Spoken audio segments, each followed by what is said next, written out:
All right, we are going to look at a pose called saddle and also give you the option of what is called half saddle. All right, you're going to definitely maybe need some blankets or a bolster or some blocks here. Saddle essentially is where you have the toes together and the heels apart and the knees apart. All right, versus this position where this is big old internal rotation and lying back. This is external rotation and the knees wide and then lying back. Okay, so if you are okay in this position, you can just lie on the back. So great, super easy. If you feel like there's a lot of a little bit too much compression in the low back, you can do a half version. So you're going to take one foot out at a time. So keep an eye on the time here and make sure that you do an equal amount of time for each side. If this position is okay, you've got both feet under you, but you're kind of up like this, then go ahead and grab a bolster, put it behind you, and you want to put that bolster lengthwise. So something that I see commonly happen in a class is they'll put the bolster like this just so that it's a back bend. I mean, that's okay. It just depends on what you want out of this position. So if you've got a bolster here, you want to just lay on it this way, backs off a lot, and it's actually pretty comfortable.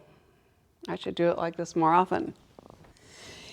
Another modification that I like to give for people that are just, if they lie back and their knees are up, is to shove a blanket under the knees. So this is my own personal favorite modification,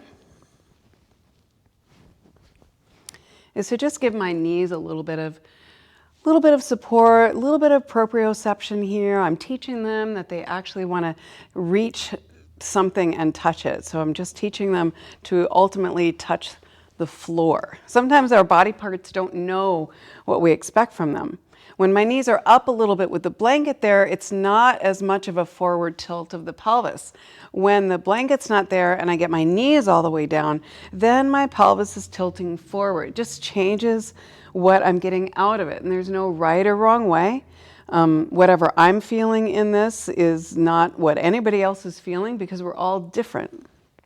So if all of that is horrible for you, it might be too much compression on the knees. It might be too much compression on the ankles. So just ditch it entirely. Grab a block. I've got it on the flat side because these blocks are super big. But I'm going to shove it not under my low back like that, but I'm going to move my block down under my sit bones, tailbone area, and take the feet wide. This is such a badass little modification because now I'm getting a little bit of forward tilt, no compression on my knees or my ankles, and it feels great.